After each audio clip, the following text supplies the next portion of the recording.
Muted. Oh. Maybe that red light on my microphone.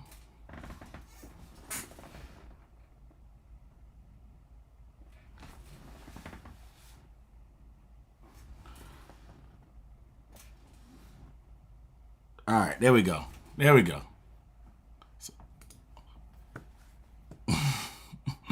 This is live. This is not pre-recorded. We're going through it right now, man. We're going through it right now. Check. All right. I got my mic working. Good Lord. This is what happens when I'm on the road. This is what happens when I'm on the road. This is what happens when I'm not in the crib that much. Stuff just goes left. Stuff just goes left.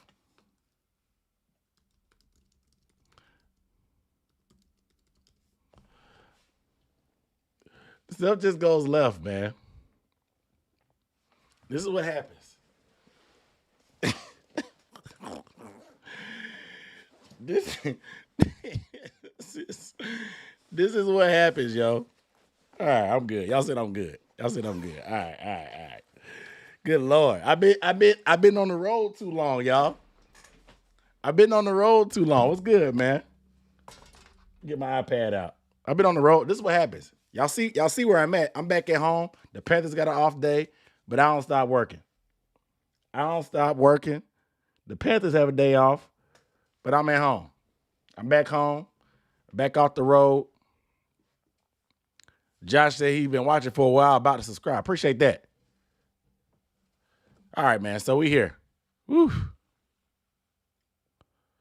We here. Everybody in the building. We got a good crowd. Y'all ain't get a video thumbs up. I was on mute when I said it the first time. Go ahead and get that thumbs up out the way. Go ahead and get it out the way. What up, though? Good, everybody. Everybody checking in. I have a lot of y'all new subscribers. A lot of y'all probably haven't been able to see me go live yet. We're going to have a good time tonight. We got a lot of things to talk about. So, all right, we're going to take the first couple minutes. I'm going to take y'all quick. Go ahead and drop your questions. Drop your questions in the chat. Hit the like button and then drop your questions in the chat. Don't drop no questions if you ain't giving a thumbs up. I'm watching. Do not drop any questions in the chat if you have not given the video a thumbs up. Just go. Don't even think about it. Don't even think about it.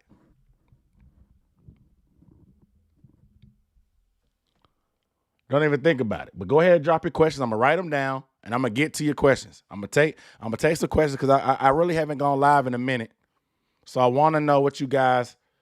I want to know what you guys are on your brain. I'll be giving my takes because I've been on the road. I've been there. I've just been going off what I've seen. But I want to get what you guys are curious about. I haven't been live in a minute. Drop your questions now. I'm gonna write them down and I'm gonna address them. Because some of my stuff on my mind is gonna address your questions probably, but I definitely want to get your questions.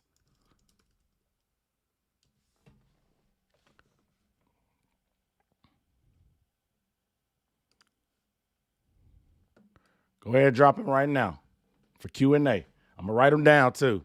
I got my iPad right here. I'm getting ready to write them down.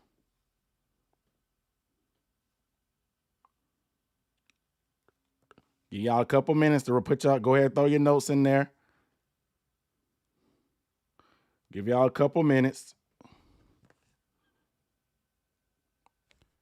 Give y'all a few minutes to get y'all questions in, but go ahead. Because I know y'all got some stuff on your brain. So let's do it. Let's do it, man. Because I've been on the road, but I'm here. I'm here and back. I'm with you guys. I'm excited about this live stream tonight. A lot of things happened today. You guys been paying attention. Y'all ain't been sleeping under a rock. Y'all just haven't been out there in the streets like your boy. So I want to make sure I get whatever's on you guys' mind. I want to get it answered. So let me know. Let's see. How is Eric Rose looking? I'm guessing that's Eric Rowe. Eric Rowe. Who has been the main kick return, punt return?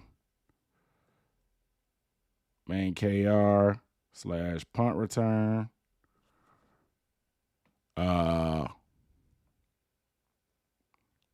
Will we see Bryce Young game 1?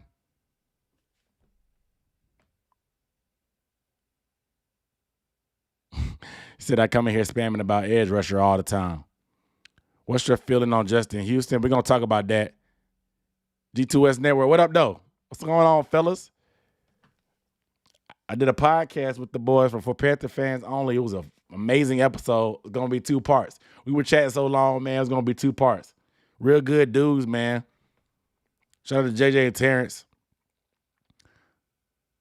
Does Taylor and Henderson look different under Evera? Taylor and Hendo look better in EJ system. Okay. Is the defense that good? Is the offense struggle? We're going to talk about that anyway. Justin Houston, what people saying, has Bryce looked as good as these last 2? 11-on-11 play. We're going to talk about that anyway. What corner we picking up? Do you think our O-line will hold up this year? We're going to talk about the O-line. I already had that on my brain. I have a thumbs up. This new signing means DJ Johnson was a reach. It's been quiet all camp. That ain't no question.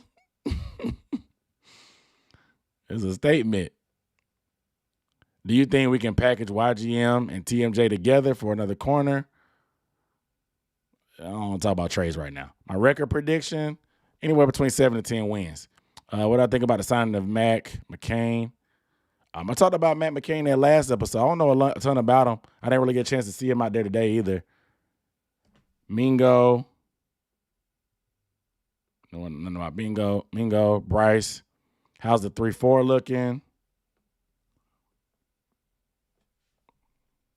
Will Justin Houston start game 1? Where I live at? I live in Georgia. Loud mess. All right, you're starting defense after adding Debo and Houston. I'll just go into starting D now. Okay. Why we spend the 3rd on Greer and the 3rd on Corral? Do we pick up a wide receiver after cuts? I like that question. Wide receiver after cuts. I'm just going through these questions first, guys. I'm going through questions first, and then I'm going to get to my soliloquy and what the video is about. See somebody talking about what was the message? I'm going to talk about that, but I haven't been live in a minute. I've talked to you guys in the comments of my prior videos, but I definitely want to get what's on your brain first and take some notes down. I'm going to give my soliloquy, and then I'm going to get to the Q&A, okay? So I'm just going through the questions right now. Drop the questions right now. How's our pass rush opposite of Burns? We're going to talk about that. How's the run game looking? Going to talk about that already, too. So O-line in trouble. We're going to talk about that. Do we keep 46 or 91 over YGM? Do we need another corner? Let's see. I'll add that to the Keith Taylor. The Keith Taylor part. Can we get a 4 for Terrace? I ain't talking about giving away no players. What's the number 1 draft need going into the next season? Probably edge. I'll answer that right now. Probably edge. The pass rush seems to be getting home at will. Which O-line group has been giving up the most pressure? We're going to talk about that for sure. Did DJ gain weight? I think he's a little bit bigger. Hard to tell. He was wearing sleeves. That training camp heat different. I went out there yesterday, drove 3 hours. It's bad. You can't tell because I got this light on me, but I'm 5 shades darker. What's this mean for YGM? We're going to talk about that. Did Bryce Young struggle in 11-on-11? We're going to talk about that too. Shout out to Chris McClure for the super chat. How do we look? I was there on the 26th with the hot one. Appreciate the super chat, Chris McClure. I appreciate all the support from everybody, man. It really means a lot. I've been going back and forth. As you can tell, my background has been changing. Sometimes it's the hotel room. Sometimes it's my office. I'm back in the studio right now at UB headquarters. So, yeah. Is our defense top 10? Most likely. What positions is Chin playing? I like that. Chin positions. Ricky Raines, what up, brother? What up, though? How does Debo look? How's Debo Jones look? Y'all got to get creative with these questions. Raheem's going to make the team. How we looking at right guard? We're gonna talk about that. Blackshear, we're gonna get Nash Jensen. Talk about that. Nash Jensen been making some plays. Undrafted free agents been stepping up. UDFA. Surprise. I like that question. You know, I'm a sucker for an underdog. How much does Justin Houston have left in the tank? We'll talk about that. What does the split look like play calling wise? Play calling split. Oh, Thomas is calling play. Yep. How much does Frank have him going forward? We'll see. Christian, what up, though, brother? So what do we think the snap percentage will be with Justin Houston? And does that mean YGM is cut with the emergence of Kobe and Iku? Good question. We're going to talk about that. Where you travel to. I traveled to training camp. Y'all trying to ship Terrace off. Yeah. Did Shi Smith make it? We're going to talk about that. Surprise cuts? Oof. Good question. It's a little early, but I like that question. Shi Smith for Demir. Bryce Young looked to be a concern. With Bird dealing with the hammy, you feel confident about Blackshear returning kicks. I got the kick return part right there. I'll add the Blackshear note to it. Barno and Jamie.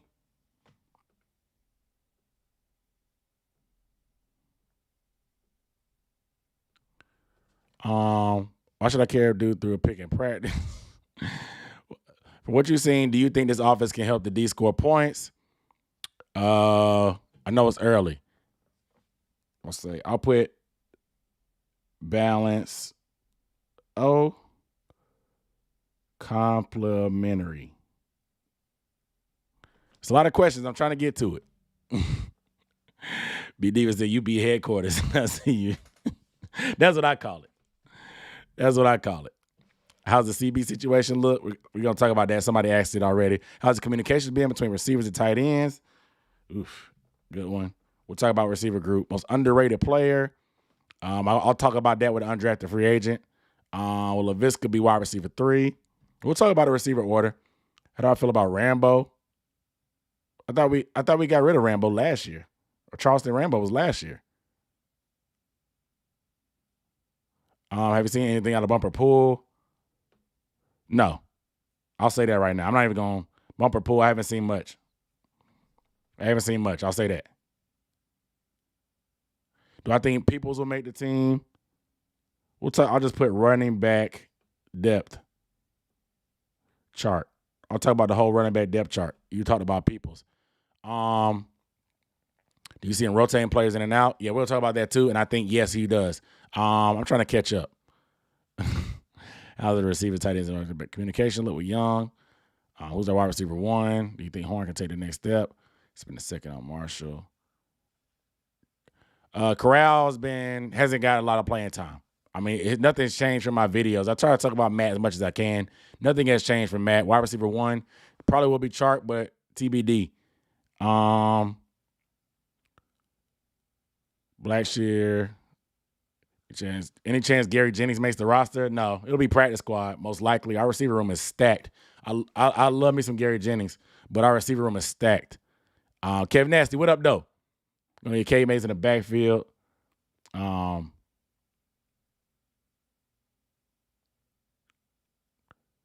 Shout out to Mangum Cole for the super chat. Appreciate you, brother. What up, though? I appreciate that support, man. I appreciate that support. How much cap room do we have left? I don't know. We haven't got the numbers on Debo's contract yet, so I don't know. Please give the video a thumbs up if you have not. I'm working through the questions. Like I said, if you just joining in, I'm taking questions right now. I'm going to give my soliloquy about what the thumbnail and the title of the video is about. And then I'm going to get to you guys' questions. Like I said, I want to get what's on you guys' brain since I've been at camp, but I haven't really talked to you guys in a minute. So enjoy my time. Yeah, man, just getting darker, working on my tan. You know, my inside of my wrist look a little bit lighter than the outside of my wrist. You know what I'm saying? It's a little warm out there. You should see what my ankles look like. Pair character jumping up and down saying number 1 fan. The watcher. Appreciate you, bro. I don't know if that's an emoji that is spelled out like that or you meant to type that, but I appreciate the super chat, man. I appreciate the support, man. From everybody. It really helps me a lot. All right. All right. All right.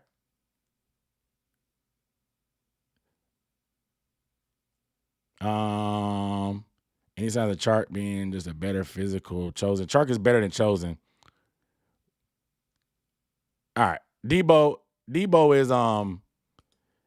is what's it called? Jones. I went blank. Deion Jones. That's his nickname. Deion Jones' nickname is Debo Jones. All right. All right. I got enough questions. I finally caught up. Let's get into it. All right. Taking me a little sippy sip. All right. Let's get to the money. So, guys. This is a Necessary Bluntness Sports Talk. Recapping analysis of the Carolina Panthers is what I do. This is your first time tuning into a live stream. What up, doe? That's what we do in this channel, man. So make sure you are subscribed if you have not. Give that video a thumbs up if you have not. That really helps me out in the algorithm. Any support, please leave a super chat. Or if you want a Cash App, you can do that if you don't want to pay them YouTube fees, because I appreciate that too, because I get all the money from that and also get it right away.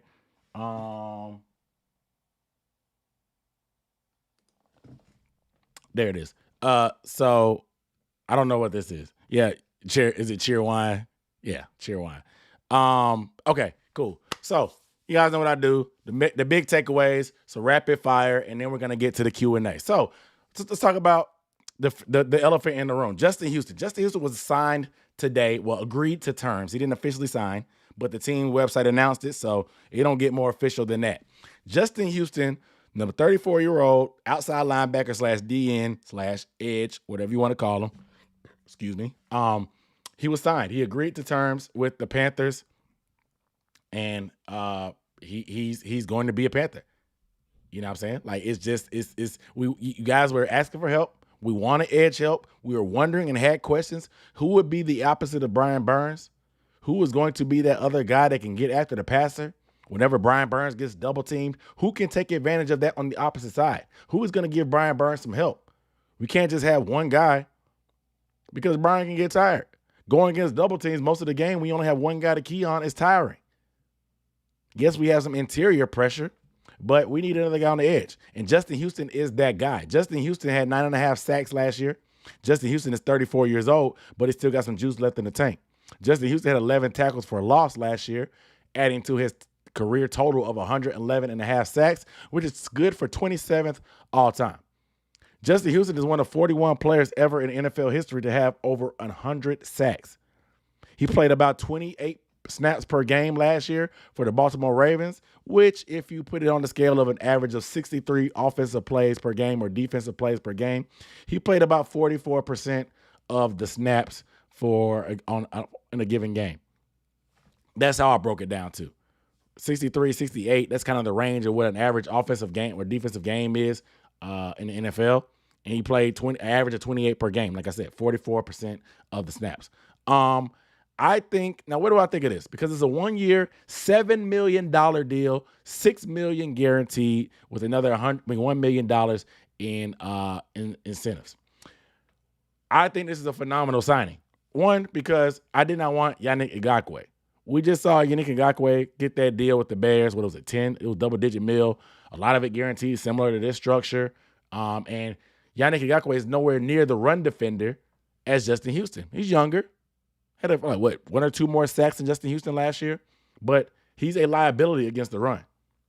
And what we've heard from day one is EJ Evero, whatever, say that the first job is to stop the run.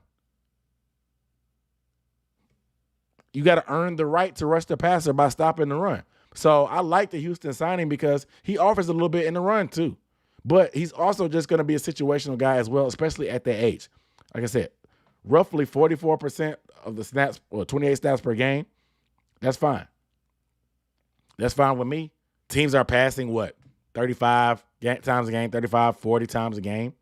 You get him in, if he ran 28 snaps on average per game last year, that's most of the passing snaps. I like that. He's a specialist. We needed that. We need somebody coming off the edge. We got plenty of other guys that can set the edge and stop the run. We don't have too many guys that can do what he does. We don't. So I love the Justin Houston move. A lot of people are saying it reminds them of us picking up Jared Allen. I could kind of keen it to what? Picking up Peppers on the tail end of his career. Remember when Peppers came back and had like 14 and a half sacks? Remember when Julius Peppers came back to Carolina? He had all kind of sacks. It was crazy at his age. Let me look up the numbers real quick. Yeah, he was 38 years old his final year. He was 37 that year before. His first year coming back, he had 11 sacks. He had 11 sacks, yo, and only started 5 games. You remember that? Y'all remember when Peppers came back? So I like the move. Yeah, he's a little longer in the tooth, but he's a vet. If you got to the quarterback 111 and a half times in your career, and 9.5 of them came last year, you still got some juice left in the tank for me. Low deal. Some of y'all were very impatient. And I told you guys before, these older dudes do not like going to training camp, especially 34 years old. Especially 34 years old. They do not like going through that grit and grind of training camp. Training camp sucks. It sucks. It's hot. You got to live in a college dorm that has concrete walls. Have you ever been in a freshman dorm? I don't know what everybody's age is. Have you ever seen a freshman college dorm?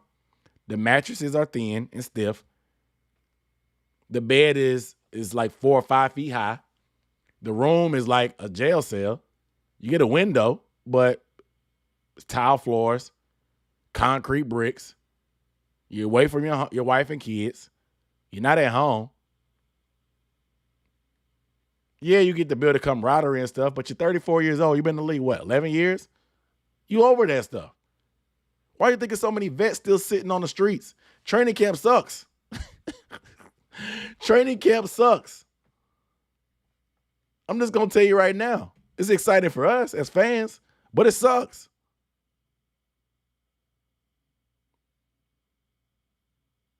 You know what I'm saying? Like, they don't want to do that.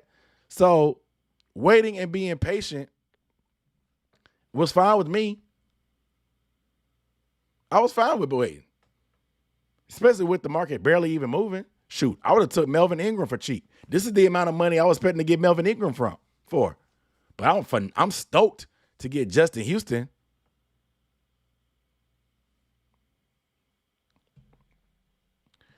Said making that money, no sympathy from me. Okay. We literally just saw DeMar Hamlin almost die on the field playing this game that you saying they making whatever money they making. I mean, you could put a price on your life, I guess, but I think they deserve every penny they get. That's just me. They make a lot of money, yes, because they work a high demand job, a very highly qualified job that you have to be highly qualified to be able to do. You know, like, I mean, you can call it what you want. Like I said, we literally just saw somebody almost die. So I'm not going to ever demonize players for getting their money. That's just me, though.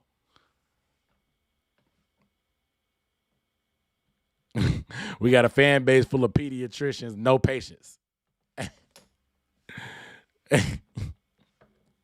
It's a dangerous job, man. I'm not gonna turn my nose up at it. I'm not gonna turn my nose up at it. You know what I'm saying? I'm not. But that, like I said, that's just me. Shout out to Seth Fife for the Cash App. Shout out to Connor Jewell for the Cash App as well. I appreciate that support, man. I appreciate that. I just saw it come through.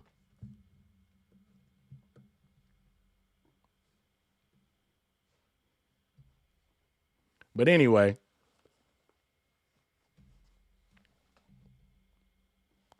let's get back to Justin Houston. Because to me, this was not a panic signing. They waited patiently. This is why Scott Fitter is the professional, and we are at home on the internet talking about the moves they make. Granted, I was patient. Some of y'all wanted to sign these dudes in August. I'm telling you what they want to do. I mean, you ain't gotta like it, but that's just how it is. I'm telling you how these guys think. They do not want to do training camp. They don't. But he's here now. And I think that it was always going to be a rotational thing for that other guy opposite of Brian Burns. We didn't go edge in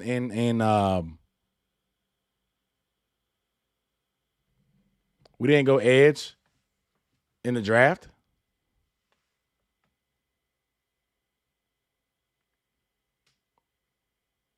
So I knew after that it was always going to be committee. Now, Marquise Haynes, we don't know a lot about his injury yet, man. It's a back thing. I think that's something that bothered him in the past. So it's a little concerning. It's a little concerning.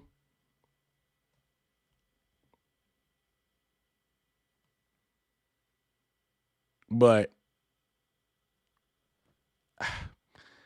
I just don't know what the long-term prospects of it is. Regardless, it may be a little bit more serious than we thought. When he comes back, if he's in a rotation, which he's done his whole career with Justin Houston, that's okay.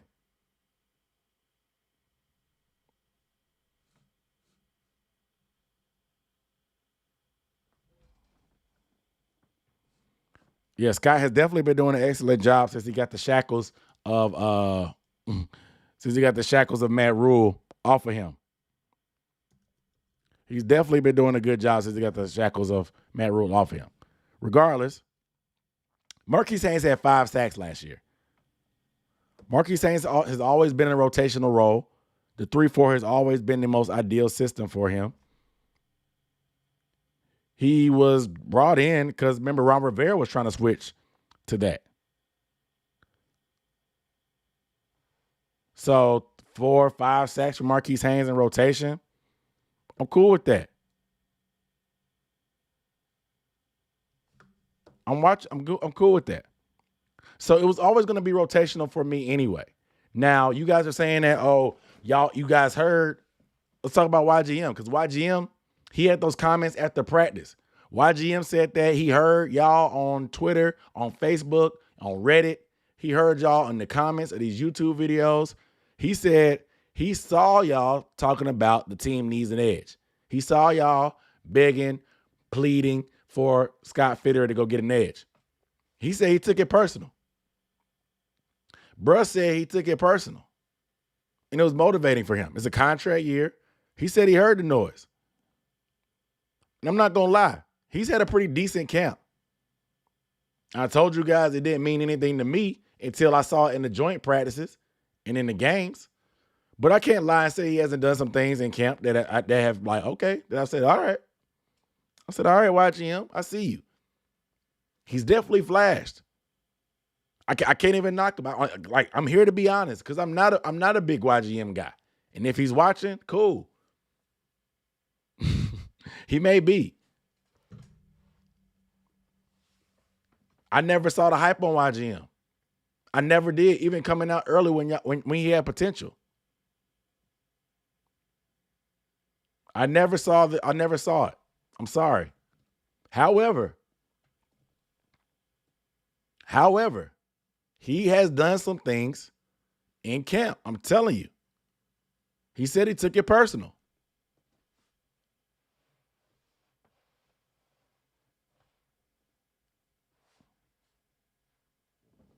He took it personal. But to me, I don't think the fans are wrong for being critical of him. What? 8.5 sacks in his career? Something like that. That's not a lot, dude. For 3 years, that's not a lot. You get hurt sometimes. You can't stay healthy. They try to depend on you at times. They can't depend on you. Like, it's fair. It's fair criticism, bro. It's not like it's unwarranted. And I don't even like a lot of times when fans pile on guys too much, especially when I see something. But You haven't stepped up, man. Unfortunately, that's just how it goes.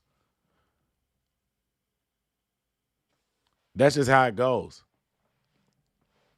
You know, like, and I even try to provide some alternative perspective when guys actually show some things. And like I said, I'll be honest, you've had a decent camp, but to me, he's in a weird position because if you listen to him today, he was never going to be the answer at edge. He said some comments today because standing him up is an experiment. Now, do I think he lost weight and changed his body? Maybe, maybe not. I've never seen him up close in person, but he looks ridiculously large as a human being to me.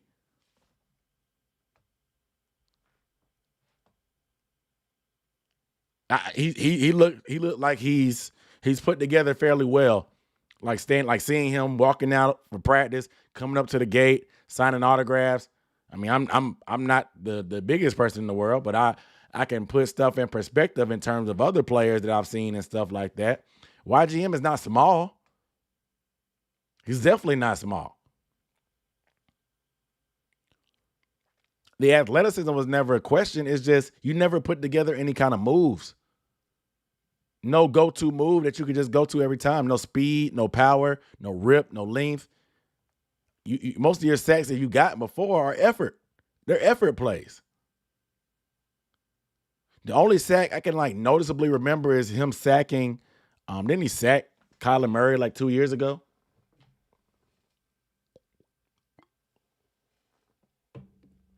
That's the only thing that notably comes to my mind that I can remember.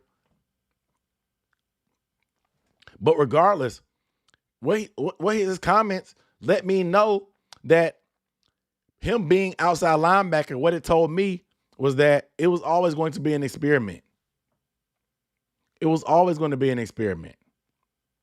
Standing him up. It was like, okay, maybe if we stand him up, he'll do something better. Because we know his run stop percentage is solid for the run. He's good at setting the edge. But what did he say? He said that he's been moving around, playing inside and out. On first and second down, they have him standing up on the edge. What happens on first and second down? A lot of run plays. It happens on first and second down. That's when they want him sitting there, setting the edge. He said on third down, they've been running him sometimes at 3 technique, which is inside, which is like a defensive tackle alignment. So they still don't trust him rushing the passer. On third down, they kicked him inside to hopefully be able to make some things happen on the inside. But we have other guys on the team that can rush the passer from that position. Henry Anderson has been hooping in camp. Henry Anderson is built for the 3-4. He's an ideal defensive end for a 3-4. So we have other guys that he can rotate with. You've been kicked inside on third down. We've seen Kobe Jones. We've seen Iko Leota hoop. YGM, he said it. He put it on wax. He's been kicked inside on third down because they can't even trust him to pass rush on the edge. They want him to try inside. Use his size and maybe speed inside. So that tells me a lot. So that tells me that he was never really a long-term equation consideration to be the pass rushing type of edge, which is why you bring in a guy like Justin Houston that is a situational rusher. When YGM kicks inside, maybe, that's when you bring in Justin Houston, put him on third down on the edge. That's what I'm thinking.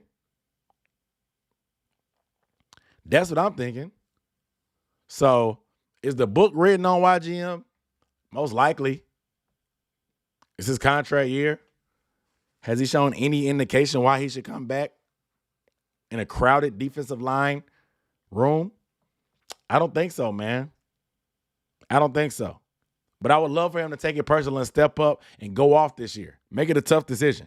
If he can pull out 5 sacks out of anywhere this year, it would be bonus. All right? That's what I'm thinking. But let's go ahead and change gears, man. Let's talk about the offense. So today the offense was, I guess, slightly improved according to Frank Wright. I got to take his word for it. They were slightly improved because yesterday couldn't get any worse. I'm gonna tell you, yeah, yesterday was the worst practice of training camp. I was not lying in my video. I'm gonna just tell you that right now. I was not lying in my video.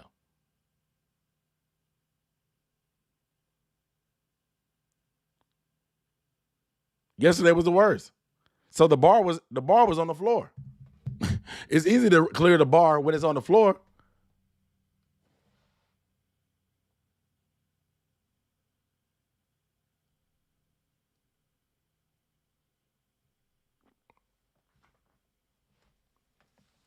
The bar is on the floor. So yeah, actually completing passes is an improvement. Not committing 4 pre-snap penalties is an improvement. Yeah, today you committed 1 or 2. 2 is definitely better than 4. So yeah, improvement in that aspect, I guess. But it still wasn't great. It still wasn't great. Somebody asked about the run game. I will say the run game did look better. The run game did look better. Even with a limited Miles Sanders, the running game looked better. There was some times where there was some penetration in the backfield that threw it off. When there wasn't penetration, the running game was better. But like I said, the bar was on the floor. We're going to talk about that running game. Somebody asked about the run game. Chuba had a couple nice runs. Spencer had a couple nice runs. Blackshear as well. Cameron Peoples got involved with some fresh legs. I haven't seen much of him at all. Fresh legs. Trying to run low, burrowed up a little bit. So the running game improved. But I told y'all, some of y'all said I was overreacting. I made that video yesterday about the pattern. I said that on the full pad days, the defense eats their lunch.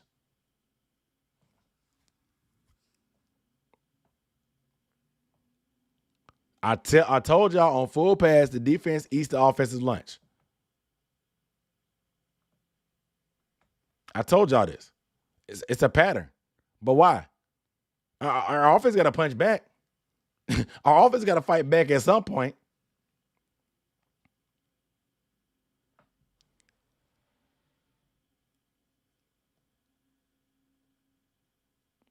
The offense got to punch back at some point. And y'all, what I keep hearing, which is fine, y'all, the defense is elite. The defense is that good. The defense is the defense. That's fine with me. I'm cool with the defense being elite.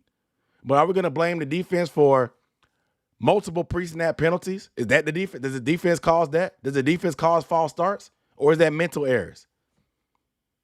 Does the defense cause you to miss assignments and blocks and let guys blow by you and penetrate that blitz and miss blitz pickups? Is that the defense? Or is that your mental state? Is that poor execution? Does the defense cause you to break the huddle wrong? Is the defense cause that? Does the defense cause miscommunications? I know that's growing pains. But does the defense cause that? The defense doesn't cause that. I'm just saying. These aren't all just the defense doing things. These are self-inflicted wounds I'm seeing as well. Yes, there's growing pains, but come on, man. How many false starts do I need to see? How many? Before you get your head right. I know it's hot.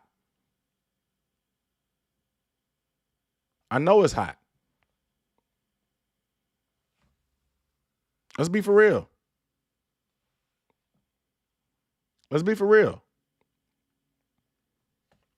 I 100% agree that the defense is going to be good. I think they're going to be lit.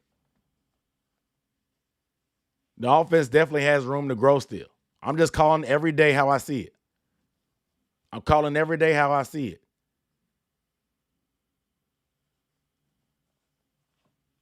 I'm calling every day like I see it, guys. Every day. I'm there every day. I'm calling it like I see it.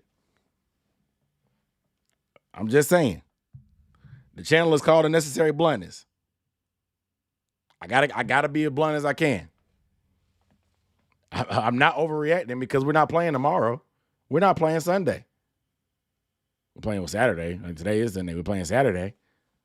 I told you guys the joint practices will tell me a lot, but I'm just telling you what I see. And I've seen steps back. Because we didn't see these mental errors. We got to lock in at some point. I'm just saying. How many times does a guy get to false start before we be like, all right, this is not just a camp thing. Like guys gotta be better. Not saying that they won't be better. I'm just telling you guys what happened. I'm just telling you guys what happened. I'm not panicking. You telling me to relax? I'm not panicking. We're not playing tomorrow.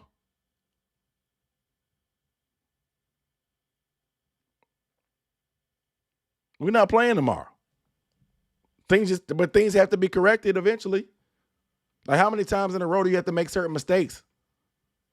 That's why I'm not tripping on Bryce. I haven't brought up Bryce Young's interceptions. I have not brought up Bryce Young's interceptions because I'm not tripping on those. Most of them are correctable mistakes. They're miscommunications, which is normal when you have new targets and new offenses, new plays.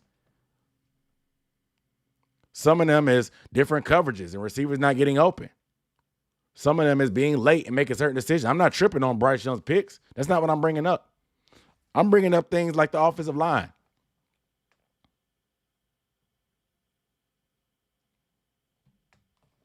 I'm bringing up things like the offensive line.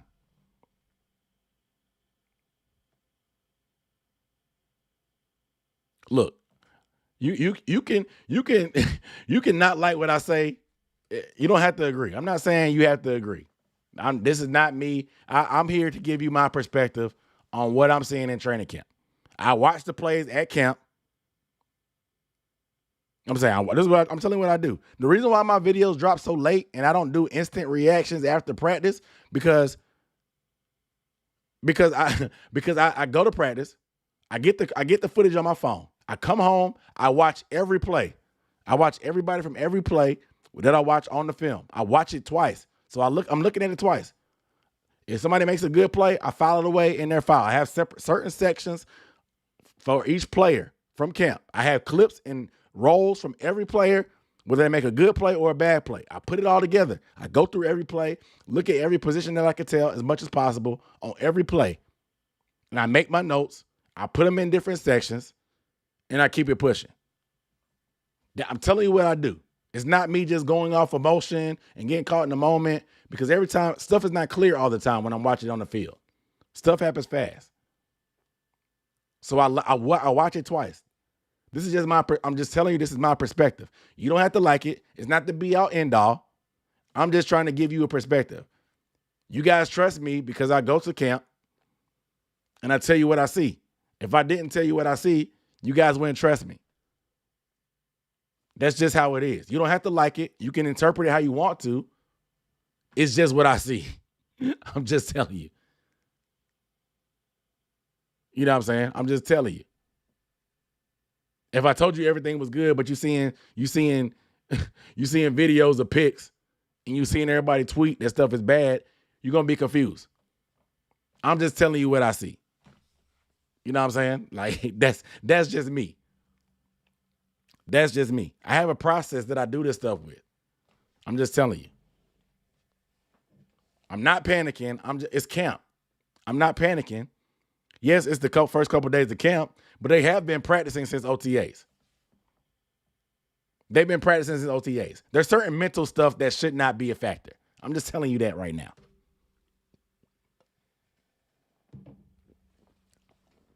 I'm just telling you that right now. They've been practicing since March. Well, no, April. I'm sorry. Well, the team has been practicing since March. Rookie since April. There's certain things that should not be happening. I told you guys I'm not panicking about the picks. I'm not. I don't care about those. He doesn't look like lost when the picks happen. I'm just telling you. You ain't got, like I said, you ain't got to like it. It's just what I'm seeing. It's just what I'm seeing. Like if I gave y'all my instant reaction to the practice, it would not be as educated as I would like it to be. Because I like to listen to all the press conferences. I like to look at the beat writers and see what notes they took because they're on the field. I'm on the hill, so I can't hear all the chatter that they do. So I like to look at some of their tweets that are the people I trust. And then I go back and watch my tape because the beat writers, they know what's going on right away, but they're not allowed to look at practice like I am. So I like to watch things twice. I'm just telling you what I'm seeing, bro. That's just me. Is it a coaching issue? I don't know. But I think Bryce is going to be fine. I mean, like I said, I'm not tripping on Bryce's picks. I'm not. Thielen wasn't playing today. Hurst, who has been one of his go-to guys, was not practicing today. But I don't think any receivers of note made plays. I've been a little bit iffy on our wide receivers. I was a little bit more encouraged earlier in camp about, okay, yeah, maybe we could overcome it. I was like, maybe we could overcome it. But now the defense is starting to change up coverages a bit. Somebody pointed it out. They were just like, so how has Chark been doing when he faced JC or Dante or CJ? And I was like, that's a good question. A lot of his highlights have been coming against Keith Taylor and some of the other corners and stuff. Is that as easy pickings when you're going against better corners? And now that it's late in camp, you know that guy. That's why joint practices are so key. You're going against fresh guys that you don't practice against every day. And you can't I know that DJ likes to give me an inside jab move and go outside. Oh, I know when Dante, when he's in press coverage, he's not gonna really use his hands. He's gonna try to run with me hip for hip. So you're familiar with those guys you're practicing against when you're practicing against your teammates. So you're familiar with your own guys. So I'm gonna be paying attention for those joint practices to see how our receivers do, because a lot of the haters outside the league are calling us the worst weapons in the league. I don't think our weapons are that bad.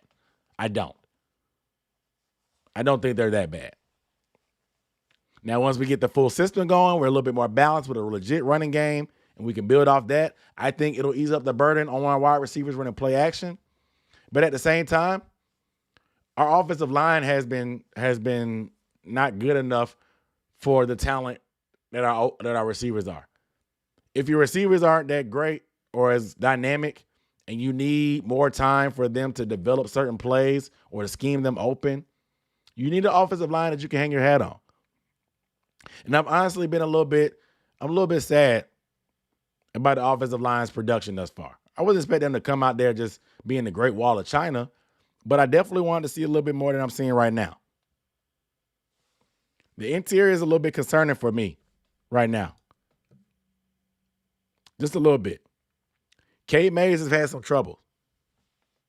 Cade Mays has had a little trouble inside filling in for Austin Corbett. He has. Bozeman's been pretty solid. Haven't really seen any slip-ups from him.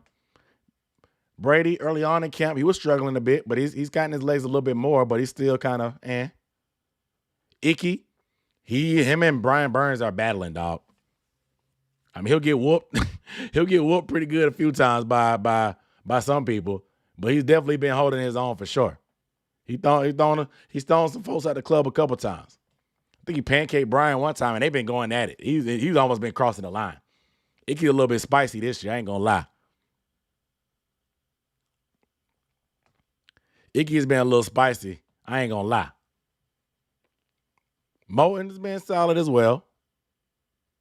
But as a unit, I think the interior is a little bit questionable as far as the guards.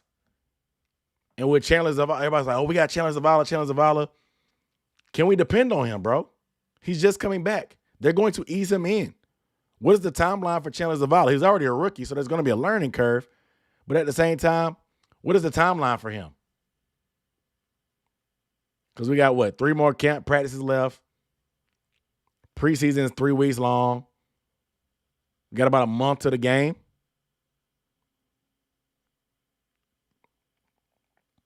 Yeah. Sideshow asked about Brady playing OT. Yeah, he's played some OT.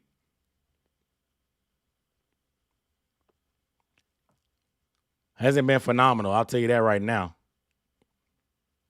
Has not been that phenomenal, but he's a rotational guy at offensive tackle. I'm more worried about what our starting lineup is looking at. But regardless, what is the timeline for Zavala? What is the timeline for him, man? But why you've been hearing about Nash Jensen flashing? Nash Jensen? Sideshow mentioned him because the press asked about him as well.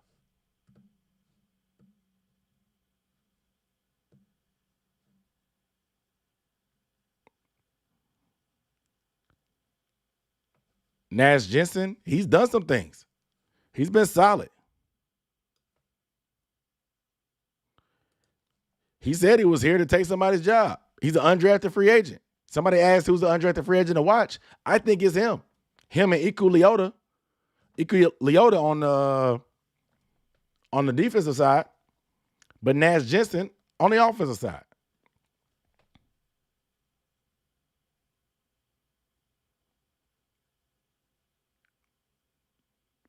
And he's been getting some work with the twos and sometimes the ones. Barely with the ones because they always mix everybody in. So he's gotten a little bit.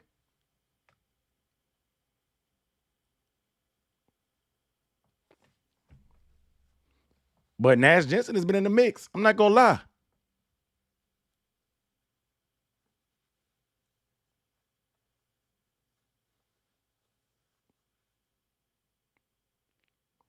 And Nash Jensen is really working his way to a roster spot.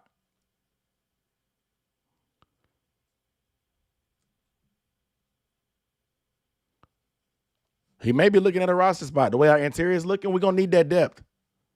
Because Corbett today, he didn't give any kind of clarity on his timeline.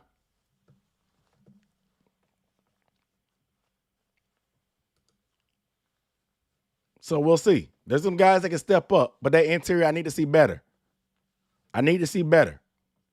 Let's get the mental stuff in order first. Let's get those pre-snap penalties in order. Those are correctable.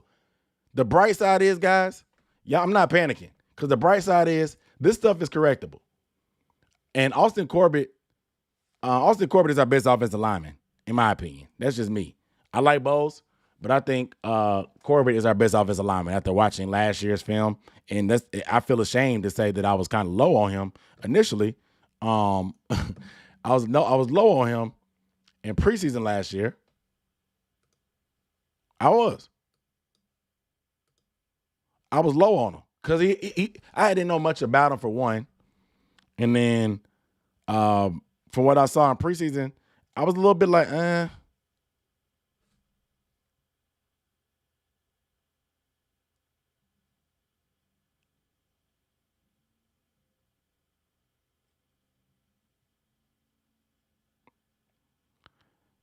Is the division out of reach? No. It's still a month to the game. We can get things together. But I'm just going off some of the basics. Like communication, which works itself out. These things are correctable. Let's be for real. These things are correctable. But I'm just telling you about my concerns.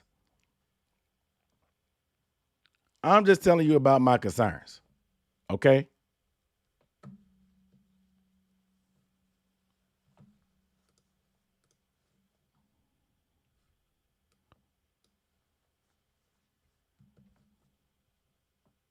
But the message is clear.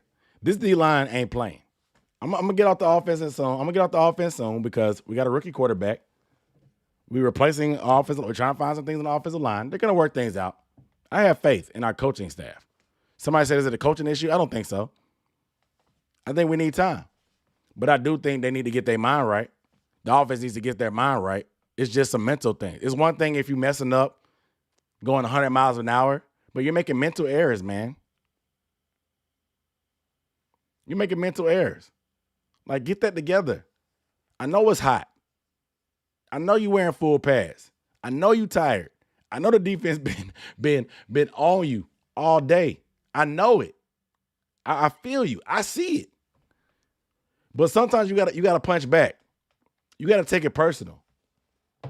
And I still haven't yet to see that yet. I want to see that. I want to see that.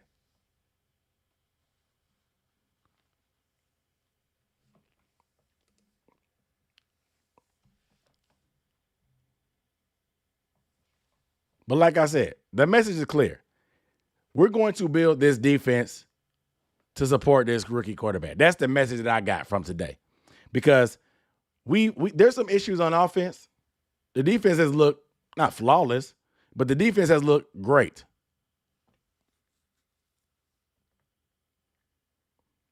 But they keep adding to that defense. They add a Deion Jones. They come back and add a Justin Houston. Even though you have guys like Kobe Jones, even though you have guys like Ikuliota emerging, even though your D-line has been ridiculous, the message is clear.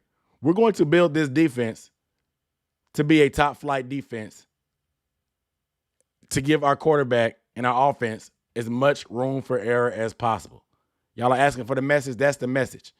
This defense is going to be what we hang our hat on.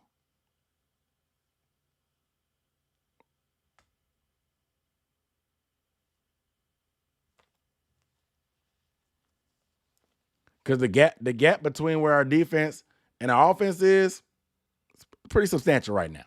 Like I said, I keep telling you in other videos as well, the joint practice is where we're going to find out the most. The joint practice is going to tell me the most.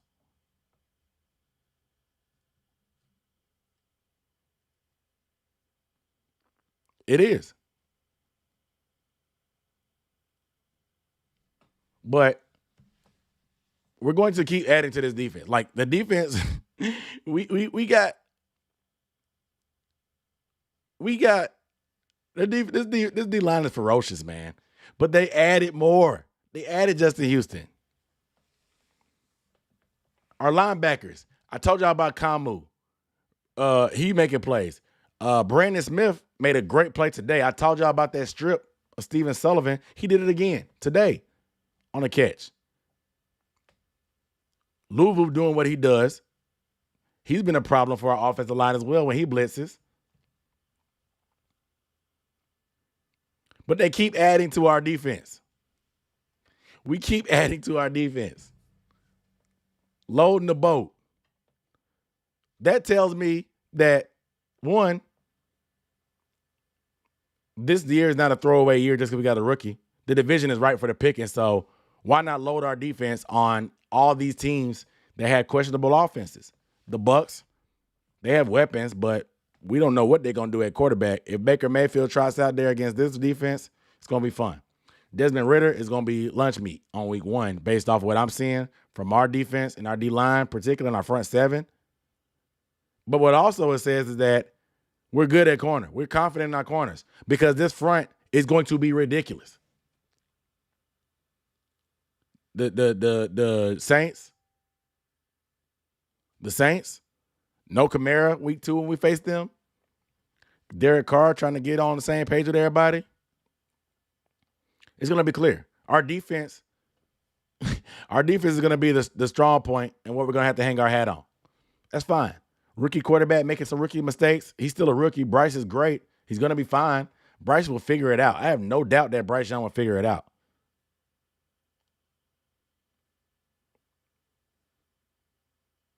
Our O-line, I think we're going to have to use our running game to hang on that. Our running game, like I said, our running game has looked fine. The pass pro has been some issues. Receivers getting open has had some issues. Running the ball and playing defense, it looks like it's going to be what it is. Elite defense at that is what we're going to try to do. Elite defense at that, not just regular defense like we tried to do in years past. But to me, as bad as our offense was before, we were still competitive. So any kind of competency from our offense, I'm fine. I don't think the gap of what we need our offense to get to is not that much. As bad and discombobulated as they look right now, we were worse. We've seen worse. I'm going to tell you that right now. We've seen worse.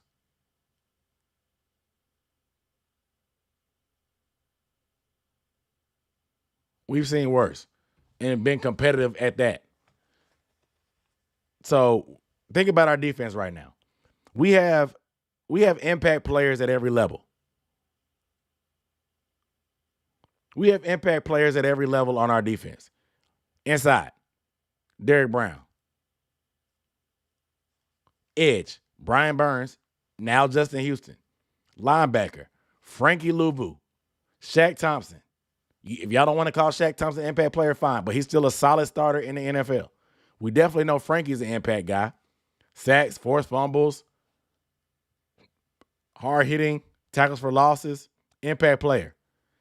Secondary, J.C. Horn is an impact player when healthy. And quiet as kept, Von Bell may be one of the better free agent pickups that we've had. I love Justin Houston, but Von Bell is a baller. He's smart. He's hard hitting.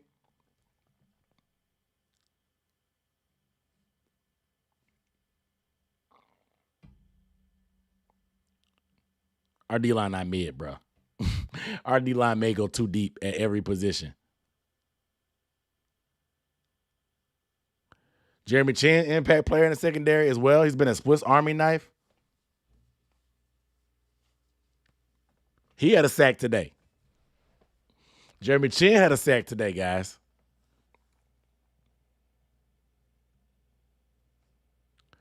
Same thing. Offense won't get good until next year. I can agree. Once we get a legit wide receiver one, and obviously get our legs underneath us in this system, next year will be legit. I think, like I said, I think Bryce is going to figure it out. But there's a lot of things outside of him that I thought like I was gonna. I guess it's on me. I guess it's my fault. Let me come to the front of the congregation and confess. Let me come to the front of the congregation and confess, because maybe my thinking was flawed. And I tell people it's a week-to-week league. Every year is different. Maybe it's me. Maybe it's me. Maybe I expected our offensive line to pick up where they left off. Cade Mays has some experience already, so maybe I thought Cade Mays was going to walk in and it'd be a seamless transition for our offensive line. I thought, yeah, it's a new system, but we have the same coaches. So I thought they were just going to walk out and be the Great Wall of China. So maybe it's on me. Let me come, like I said, maybe come to the front of the congregation and confess. I was flawed. But every year it's something different. You gotta put in the work every year. You gotta put in daily deposits every year. And it hasn't been. I had the bar in my head. The one thing, and I told you guys in my camp preview. That was my preview. I said the best group on our team offensively was the offensive line. So maybe the bar was too high for me. So I gotta confess. I had to apologize. I had to apologize. Cause I thought, cause you know when you playing spades, you count your books. I don't know if we got any spades players in the chat. I don't know if we got any spades players in the chat. But I don't know when you play spades, you count your books, you bidding. You see that ace? Got the ace of clubs, maybe another ace of diamonds, ace of hearts. You know what I'm saying? You got those, you counting them books. And then as soon as you run to play that thing, bah, somebody dropped that spade. They cutting off rip. You thought when you being 3 in a possible, you did not think that your ace of hearts was going. You didn't think there was any way that your ace of hearts was going to lose off the first time it got played. You had no idea. You just knew for a shadow of a doubt if everything went bad, your ace was going to win. But then it got cut by somebody with a spade. It just happened that it didn't walk like you thought. And so that's how I was with the offensive line. I thought the offensive line was locked in. I thought the offensive line was locked in for sure. I thought they was going to walk out, like I said, and be the Great Wall of China from day one. Yeah, we lost Austin Corbett, and he's our best offensive lineman, but we still have quality offensive linemen on this group. Icky taking a step forward, been hooping. Bozeman still. Taylor Moton is still him. Brady Christensen has been fine, serviceable. We were a solid group last year. So like I said, maybe it was me. I gotta take the blame for that for myself. I gotta take the blame for that for myself. You know? So maybe it's gonna I'm gonna be patient because, like I said, a lot of this stuff is correctable. They said if you cutting aces off rip, they were nigging. I'm just saying, bro. So it's on me. I gotta take the blame for that. I apologize to y'all. Because like I said, I thought they were the best group on offense. But the offense as a whole is a work in progress. So I'm gonna hold my horses. I'm gonna hold my horses. All right. So real quick, talk about injuries. Damiere Byrd hurt his hamstring. I'm gonna get to the Q&A in 2 seconds. Q&A is about to start right now. It was a vet day today for Hayden Hurst, Thielen, Shaq, and Miles Sanders was kind of limited. So we'll see. But as far as wide receiver, we'll talk about that on the Q&A. But like I said, Hayden Hurst has been a big factor, so maybe that hurt the offense a little bit, but he practiced yesterday.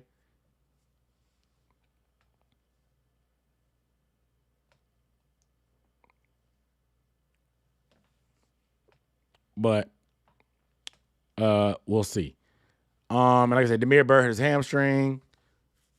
All right, that's all I got. Let's go to the Q&A. Somebody asked about Eric Rowe. Eric Rowe, I have not seen a thing from Eric Rowe. I'm not gonna lie. He's been in there. I have not seen him make any splash plays. Has not flashed. He's just kind of been okay. I mean, our secondary, the job is easy for them right now for the most part. I haven't really watched them in one-on-ones or anything like that, but the job of our secondary has been fairly easy because our ferocious front seven. Does it make us the best edge combo in the league? Oof. Who does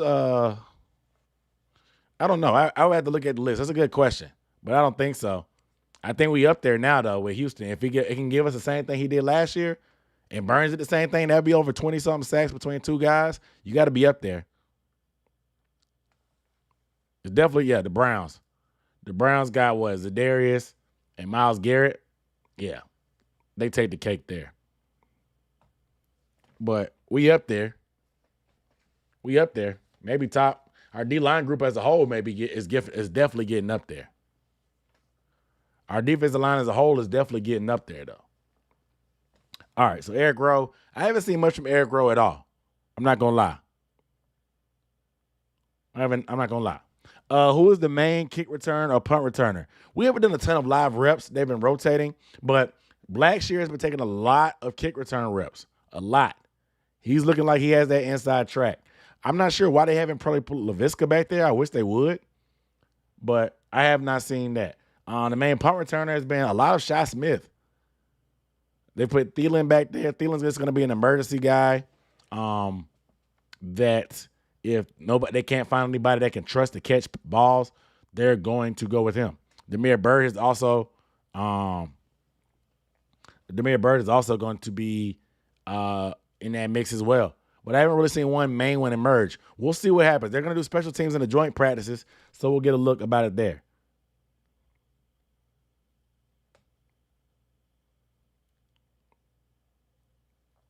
Oh, I forgot to tell y'all, because if y'all follow me on Twitter, you saw me put this. But to end practice, the team, they wanted to have a competitive period. Even though they were full pads, they don't really go to the ground like that. They don't tackle. But at the end of practice, they talked Frank Wright into doing a live period where they could tackle. It was in the red zone. It was from the 10-yard line with the refs. From the 10-yard line, the offense got 4 plays. 4 plays to get a touchdown. It was first and goal from the 10, getting into the end zone. The defense had to keep them out. I don't know what kind of wager they had. They didn't have any gassers or push-ups on the line, but they wanted to have some competition to actually going live. Let me tell you what happened. The offense did not gain a yard. The offense did not gain a yard in any of those 4 plays. They might have got one on a running play, but it looked like a no gain to me. But they did not gain any yards. Incomplete passes, a no gain, a false start. They actually lost yards because of the false start. They did not gain a yard. Our defense was suffocating from that 10-yard line. And I was just like, yo, fight back. Fight back, please. You know, you're seeing a fight like that and you want to just see the underdog fight back a little bit. Nobody likes seeing something that ugly. They like, fight back, man. Come on. Nothing. They went backwards. It was crazy. It was crazy. It was crazy. The defense was just rubbing it in at that point. I think the defense probably asked for that final period. I think they asked for it. They were just rubbing it in at that point.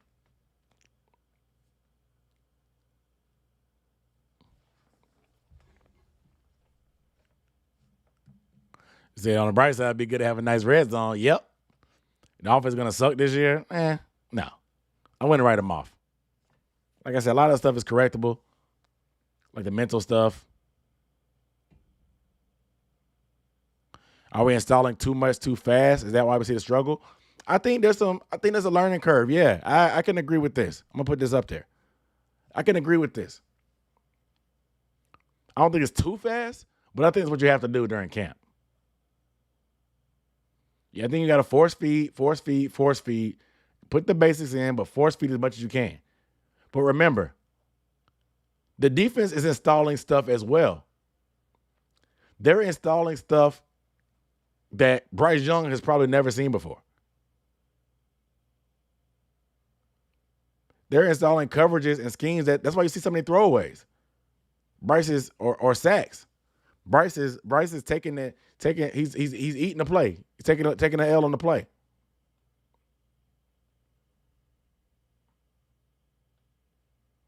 So, like I said, just like the offense is installing a new playbook, the defense is as well. So, like I told you, they've done man coverage, and that kind of threw the offense off. They did some 3-man fronts yesterday. And then today was a lot more linebacker blitzes and zone blitzes. Like I said, both sides of the football are installing things. So there's going to be some growing pains, of course. He's probably seeing some things he hasn't seen before. So it's making him hesitate a little bit more. Or hold the ball. Or receivers they're not on the same page. Because the pick he threw today to C.J. Henderson was the same thing. C.J. Henderson, I'm happy he's getting these picks, but it's not like he's doing anything crazy. That one-on-one, he got 3 picks in practice. The one was in a one-on-one, right place, right time. Most of his picks have been right place, right time. The bright side is there's some times where C.J. Henderson is not in the right place at the right time. So this is a step forward. I'm not going to take anything away from C.J. I'm just trying to put his picks in context. It's not like he just turned into prime Deion Sanders in camp. There's a miscommunication on the pass from Bryce, and it goes straight to C.J. Henderson the first time. Second time, one-on-one, the ball got tipped around and bumped into it. It fell into his lap. Great pick. It was a great play. And then today, misfire because of miscommunication. C.J. Henderson was in zone. The ball came to him. He had a pick. It's still a takeaway. It's still giving the offense the extra possession when it turns to the game. But I'm just telling you, C.J. Henderson isn't just turning into like the Bryce Young killer to the point that he's just impenetrable as far as a cover corner. Has played better, but I'm just saying.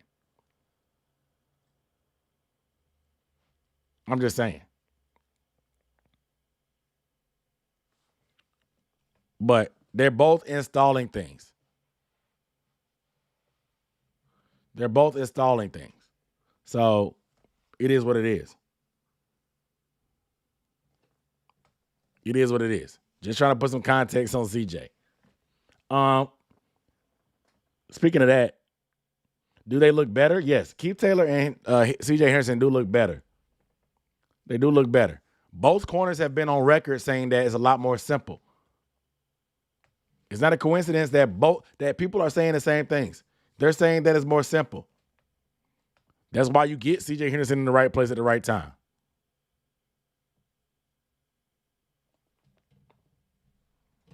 That's why you get C.J. If you give less thinking to C.J. Henderson, he can be in his perfect coverage assignment. He can be where he needs to be to get these picks.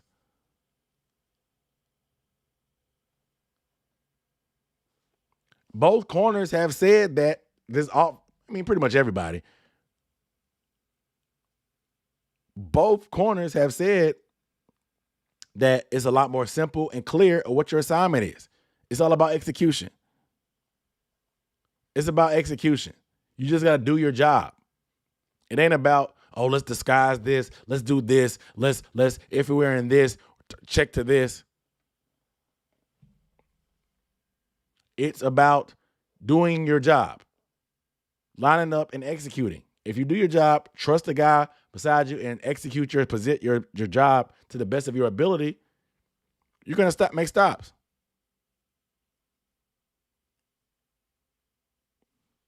I mean, that's what it comes down to. That's what it comes down to. But they've both been playing better. Yes, Keith Taylor and C.J. Henderson have been better. But like I said, just wanted to provide some context on C.J.'s interceptions. Like I said, I don't want to take too much. I don't want to take nothing away from him because this is good. This is good. I hope it continues. This is something I hope it continues. I would love my third cornerback or whatever to continue to make plays in camp.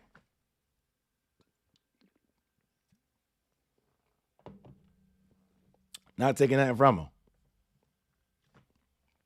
Asked about Mingo. Mingo has been okay. There's been some drops that make you mad. He made some plays. You saw the one-on-one play yesterday. He dropped the touchdown. I showed you that yesterday. He dropped one. If you look at the best throws from camp video, he dropped a wide open dig from Bryce as well. He'll have some routine plays that he drops. But he's a solid guy. Had a lot of underneath catches. He's done some things. He's been winning on some routes as well. I just want to see those hands be 100%. I just want to see those hands be 100%. He's a rookie. He'll come along. But a lot of underneath stuff for him. That's what I've mainly seen from Mingo. A lot of underneath stuff in the quick game, which is fine. They talk about how he's a yak receiver. How's the 3-4 looking? It's a 3-4, but that's just our base.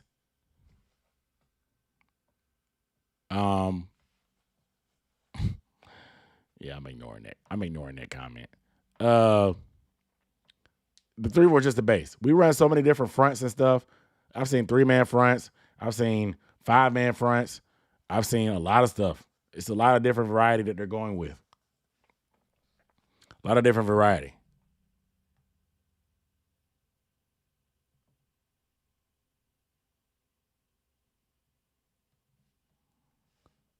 A lot of different variety.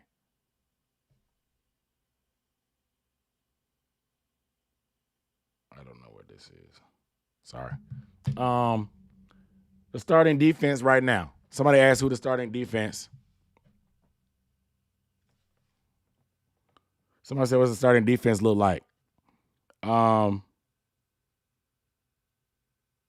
me, if I had to pick the starting defense,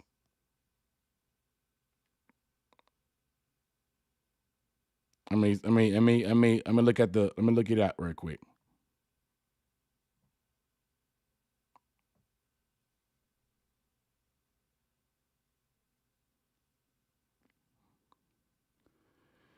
So, what I think is on D-line, I can see Derek Brown, Shy Tuttle, Marquand McCall, maybe Henry Anderson. Maybe putting Tuttle in the middle and Henry Anderson can start. I would not be surprised to see Henry Anderson as a starter.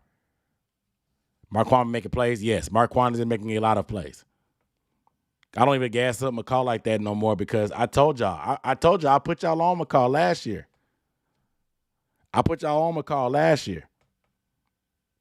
But the 3 down linemen, I can see certain packages. I can see McCall being there starting maybe. If we want to go off a base 3-4, I can see McCall being in the middle. But most likely it'll be Shy Tuttle. The other DN will probably be Shy Tuttle can play on the inside too. Like I said, we're not going to be a true 3-4, but I'm just giving you that so you guys can picture it. Derek Brown, Shy Tuttle, Henry Anderson. Don't be surprised to see Henry Anderson starting. I'm telling y'all, he's been hooping. Don't be surprised. But if they want to go a little bit beefier, Tuttle, McCall, and Brown will be it. At linebacker, on the inside, it's going to be Luvu and Shaq Thompson. Now, you guys have been asking, does Deion Jones start? I think potentially. If it's a rundown, they could put Luvu up at outside linebacker. On passing downs, it'll be Justin Houston. So our edges are going to be Brian Burns and Justin Houston. Brian Burns, Justin Houston on the outside. So all the 5 going across, Houston, probably Anderson, Tuttle, Derek Brown, Brian Burns. That's the front. The 2 is going to be Luvu and Thompson. I'll do a video probably tomorrow about what kind of combinations we can do. Actually, that's a perfect video idea.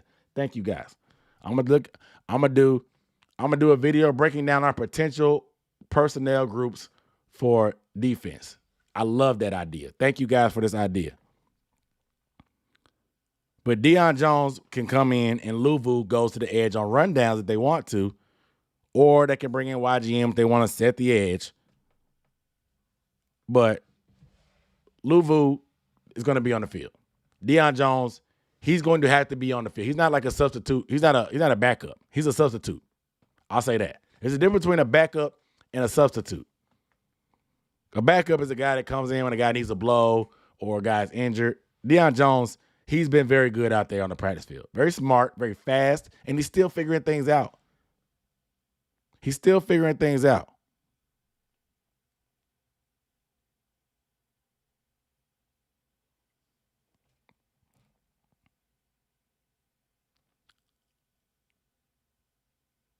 Safety, Woods, Von Bell.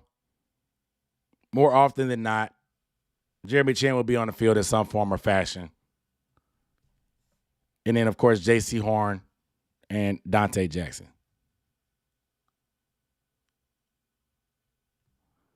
Gross Matos, he's been out there with the first group.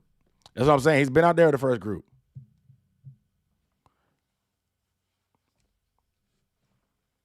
I'm not sure who our lads is, but I don't think Deshaun Williams starts. But Gross Matos has been the first edge out there since, man, this is before Justin Houston, of course, but he's been the first edge a lot of different times. But you can play around with some things, man. If you want to go a 4-man front, you can go Houston, Brown, Burns, Tuttle.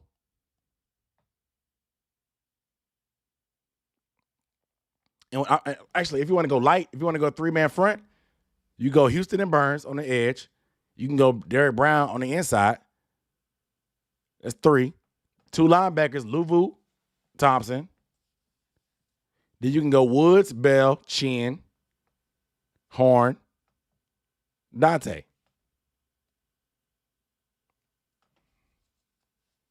That's a 3-2-6. I forgot. And you can throw Deion on there. If you want to go 3-3-5, you can go 3-3-5. You can go Houston, Burns, Derek Brown, Luvu, Thompson, Deion, Woods, Bell,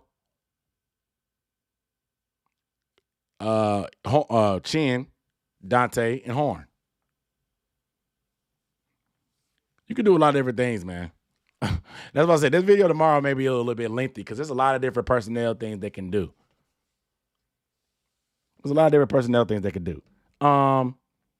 Do we sign a wide receiver after cuts? If anybody good comes on the market, I think we could go after wide receiver. I would not be surprised. As crowded as our wide receiver room is, if somebody gets cut, I can see us going after a wide receiver. We need some juice. Record predictions anywhere between 7 and 10 wins. Next question.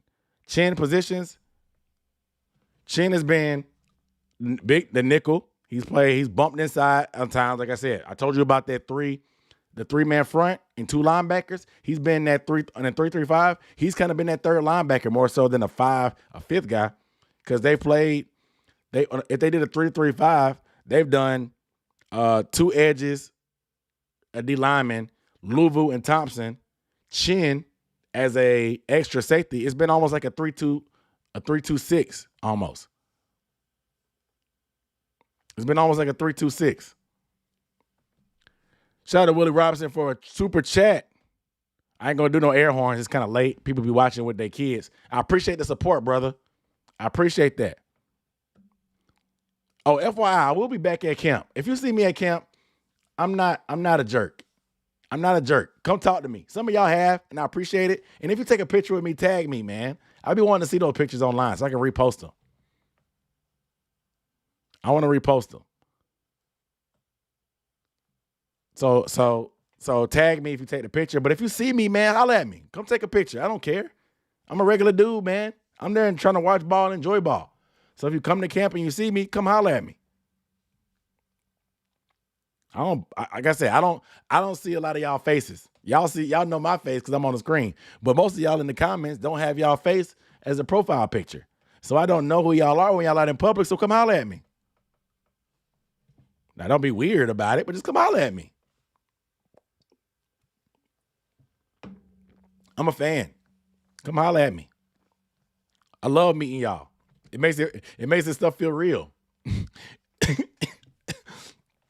It made me feel like I'm not just talking to a computer screen by myself.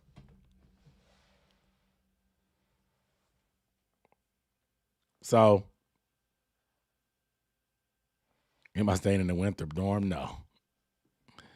Nah, I'm not on campus. I'm staying in the hotel. That's why those super chats are so helpful for me because I'm driving back and forth and staying in a hotel. I appreciate any kind of support as an independent creator. Any kind of support. Any kind of support.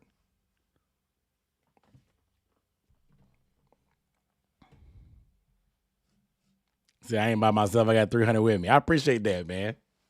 I appreciate that. Like I said, if y'all see me at camp, holla at me, man. Holla at me. I'm out there. Let me know that you hit me up on Twitter. Let me know that you're gonna be out there. Holla at me. I'm around. Somebody asked how Deion Jones look. I kind of commented on it before. Yeah, Deion's been hooping. He's fast. He's smart. You could tell he's a vet. Deion's been balling. Said dedication. Yeah, man. I mean, this is fun for me, man. I have another job. I have a job that I work remote. It gives me, I'm blessed to have the opportunity to be able to be at some practices because of my job. But this is not my full-time job. So I do this to get the perspective. I love being in the mix. This is something I'm passionate about. I love the team, of course. But I like the traveling. I like being there. The heat sucks. I ain't gonna lie. But it's fun for me being out there. I like talking to you guys about what's going on. Spartan bird. This is that's clever. That's clever. Did Ocho Cinco ever come through? No, man. I hit him up on Twitter. I told him I had an extra ticket. He ain't come through. Oh, he ain't gonna come through. Did I get the Bryce jersey framed yet? Not yet. I got a tutorial. I'm gonna show you how to frame your jerseys for cheap for $20. I got a tutorial. I'm gonna drop it when I frame that one. Said top 10 defense easily. It better be. But yeah, Deion's been hooping. On the undrafted free agent surprise, Nash Jensen has been hooping. Iku Leota is on defense. On offense, like I said, Nash Jensen, he's been getting some action with the twos, which is big for an undrafted guy. And a little bit with the ones ever so often, but mainly with the twos. That's big. Second group guard, that's huge. You're the first guy off the bench if anything goes wrong. Or if the guys at guard don't work out. So Nash Jensen being undrafted, I'm really going to be looking for him in the preseason games and in joint practices. If he's gonna be, if you cut him and try to practice squad him, good luck. He's been balling. But Iku, another guy in that edge room. Those are just guys we can't really depend on. They're undrafted free agents. So you rather depend on a Justin Houston than a rookie.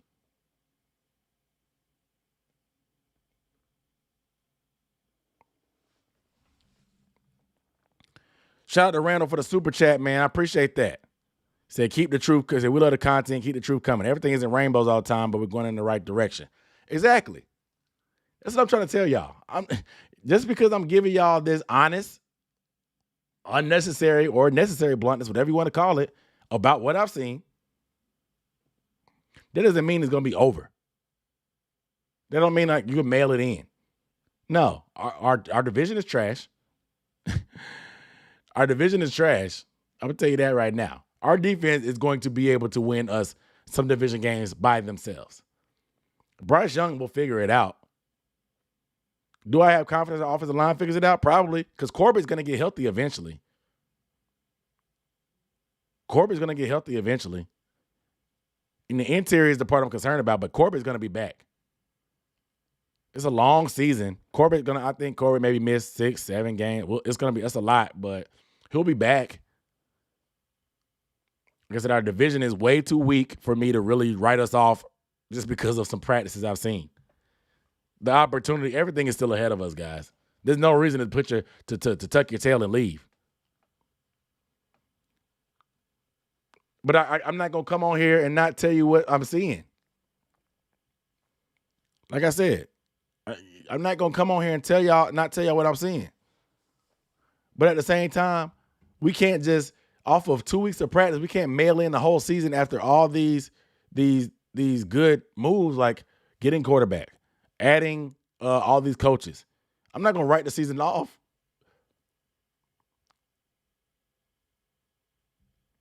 No reason to. It's way too early. This is paper and practice. We did a lot of stuff on paper, and this is practice where things are going wrong. I'm not going to write it off. I'm excited for this season still. It's frustrating. It's part of the journey. They've been practicing since April. This is part of the journey. Everything not going to be sunshine and roses and rainbows, like Randall said. Appreciate Randall, man. Long-time supporter of the channel, man. Long-time supporter. Shout out to him. But like I said, y'all trust me because I'm going up there. There would be no point in me going up there to come on the channel and lie. I'd be wasting my time to go up there, see what I see, watch it twice at that, and then come on here and lie to y'all. I'm just saying, man. Like everything's still in front of us, man. This is the guy that was telling y'all that we were good when we were trash during the last year. Y'all remember? Do I have my slip? I take things 1 week at a time. I'm the guy that put money on us to win the division when we were fourth in the division. I'm the one that I bet on us. I remember I was on my stream. If you've been subscribed, I bet on us to win the division when we were like, what? Before like when Wilkes had won like maybe 1 or 2 games.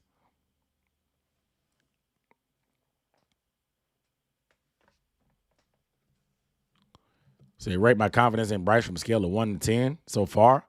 I'd probably say a 7.5. I think Bryce is a rookie. I mean, it is what it is, but he can throw the football. Let's be clear. There's some other things happening, like there's stuff going wrong, but let's be clear. Bryce Young can throw the football. If they protect Bryce Young, we will be fine. So I would say 7.5 to 8. If they can protect that man, he'll be fine. He'll figure it out. He's smart.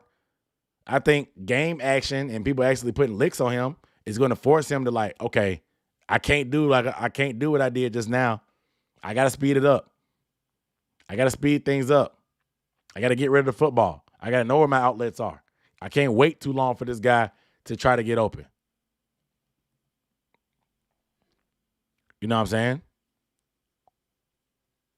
So I think he'll be fine. Shout out to Benjamin Arnold for the Cash App. Shout out to Benjamin Arnold for the Cash App, man. Shout out to you, man.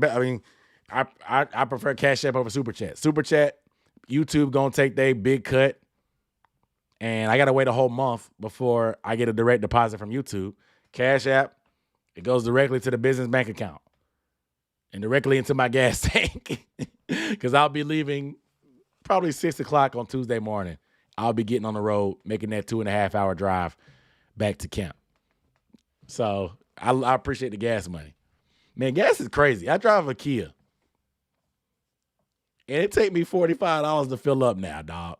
It used to take me $28 not too long ago. Now it costs me $45 to fill up. It's crazy. Crazy. Somebody asked about the play calling split.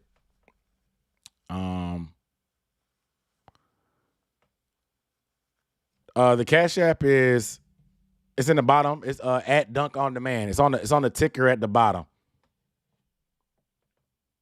It's on the ticker at the bottom, at Dunk on Demand. But yeah, I'll be on the road. The biggest need on our offense, we need some juice at receiver. That's the biggest need. Next question. The play calling split. And this is an interesting one because we've heard, and I've been dropping nuggets that I haven't seen anybody but Thomas Brown on the walkie-talkie. Now, I will admit, I did not pay attention today to see who was doing it. I can go back on the tape and look because, like I said, I get footage from practice and I go back and watch it after I see it live. But I have to look. But from what I've been seeing, Thomas Brown has been on the walkie-talkie, which is in Bryce Young's ear calling the plays. A lot of the stuff looks like somebody asked, has there been a lot of McVay-ness on the system? Yes. Literally 100% of that. Could some of the growing pains in the offense being trying to figure out what the perfect mix is between a Reich playbook and a McVay playbook? 1,000%. 1,000%. Somebody asked about Andy Dalton. Yeah, Andy Dalton. If we had Andy Dalton last year, we're probably making the playoffs, to be honest. And you can say that, oh, he didn't make it with the Saints, but I'm like putting him. If you think that Sam Darnold's competent play almost got us to the playoffs, Sam Darnold would have got us to the playoffs last year, which is crazy to think. Also, if you have not subscribed, please hit the subscribe button down below. Make sure you stay up to date with the bell icon as well. I'm going through the Q&A now, the questions I got beforehand. So next time we go live, make sure you get here early to get your questions in. If you want a specific question answered, show up here early. Show up here early to get your questions answered. I took down a bunch of questions earlier. So make sure you're subscribed and put on notifications. Those notifications are going to make sure you get a bell whenever I go live. That way you can get in early for the Q&A. Play calling split. It'll be interesting to see what happens. I'm going to look this week because obviously the joint practices leading up to a Saturday. You don't want to have Frank Wright not really being in Bryce's ear and talking to him until the week of the game. So it's weird. Like, we'll see what happens with that dynamic because a whole different voice in your ear on game day it seems crazy.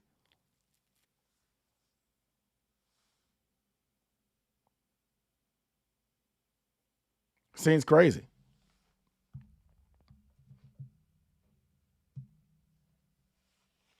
But we'll see. I would love Thomas Brown to get a chance, or maybe Frank gives them preseason, they work together, and then Frank takes over. I don't know.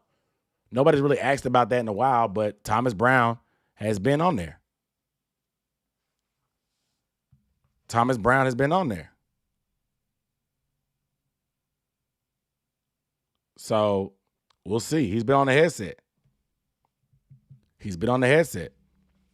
So glad this popped up on my recommendations, man. Me too. It don't matter when you got here as long as you're here. Surprise cuts. Woohoo. This is a good one. Surprise cuts. Would it be a surprise if Stanley Thomas Oliver got cut? Maybe. He's been around for a while, but maybe. The edge room is very crowded. That's where I think the number one surprise cut will come from. Barno is so young, but that edge group is crowded, and we've seen Kobe. I would be surprised if Kobe got cut, to be honest. I'd be surprised if Kobe got cut, to be honest. But that edge group and that D-line group is crowded. Bravion Roy was already a surprise cut. He got up out of here.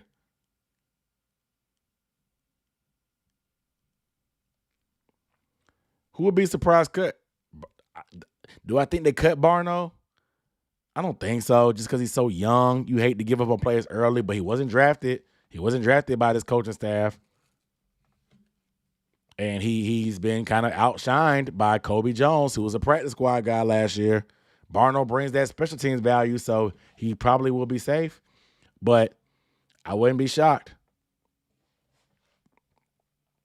I don't know anybody offense that would be surprised. Eric Rowe? Nah, I don't think so. I don't think Rowe would get cut. I think he has too much versatility as a nickel and safety that he won't get cut. I just haven't seen much from him. I just haven't. I haven't. Who else a surprise cut would be? I mean, Ian Thomas has done okay, and that tight end room is like ugh. After number one, nobody wants to step up. But I do think Giovanni Ricci is out of there.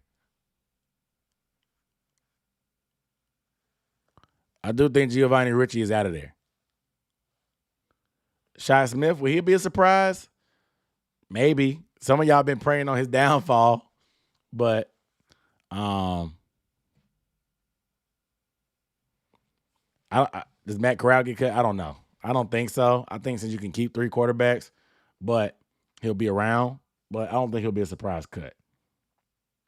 Somebody asked about Barno. Like I said, I haven't seen a lot from Barno. Barno early on was doing decent, but as of recently, since Kobe Jones has emerged, Barno hasn't really. I would expect Barno to step up a little bit more.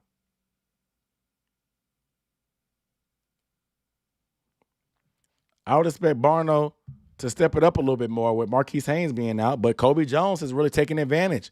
Kobe Jones has been hooping. He's been hooping. Jamie Robinson has been solid. Like I said, I think these live reps that he's going to get in the joint practice, I think him or Sam Franklin are most likely to start a camp fight. That's my prediction for the joint practices. And we'll talk about that when we're going to preview the joint practices. But I think Jamie Robinson or Sam Franklin, just based off their style of play, is most likely to start a camp fight. That's my vote for most likely to start a camp fight with the Jets. That's just me. And the way Icky been doing, he's been doing the same thing. Who's going to be second on the team in sacks? Probably Houston. Justin Houston. Best fantasy player, Visca. Was Bryce had to win a Super Bowl to be better than Cam? I think somebody answered this as simple as that. My guy Leon Murray in this thing. What up, bro? Ain't see you in a minute. I guess I ain't been on the live stream in a minute. But yeah, Jamie, he's been very aggressive. Coverage has been up and down. He's shown some things in coverage being physical that he's like, okay, you can build on. But then he's small and he's covering a lot of tight ends. I don't think he's good enough at coverage to cover any wide receivers, but he's a little bit small for tight ends. So he has some struggles every so often in coverage. Our tight end group is not like overwhelmingly good, so it's not going to make him look bad or expose him as much as some other quality tight ends may in the league. But how many quality tight ends are there in the league? So, but I think he's very aggressive. You could tell he wants to pop pads. I think he's most likely to start a fight in training camp and joint practices. That's me. Him and Sam Franklin. Just because Sam Franklin is the usual suspect of every joint practice fight, that I got to put him in there. But that's just me. Will our offense be balanced enough and complementary? Yeah, I think we can have a very complementary offense. I think we're going to run the ball a lot. I think we can be gimmicky enough passing wise to be able to move the chains. If we can get an upgrade of points to maybe 2 points, we average 21 points per game last year, and that was like in the 20 range. If we can get to midway through by averaging over 23 points per game, that will put us probably around the 15 area. That'll put us in that 15 area, top 15 area. I think that's plenty enough for as good as our defense is going to be. If our defense turns out to be what it's looked like and what I think it's going to be, putting us at 23 points per game, which is not great because the Chiefs led the league with 29, a whole touchdown better. But we were competitive, averaging 21 points per game. That's trash. If we can upgrade that to 23, I think we'll be fine.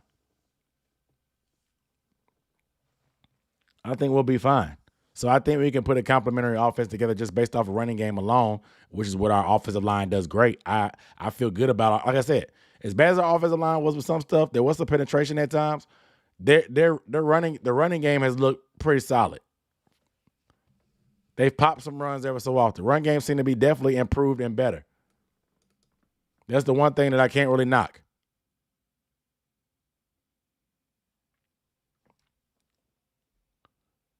And then the running back depth chart is what you guys asked.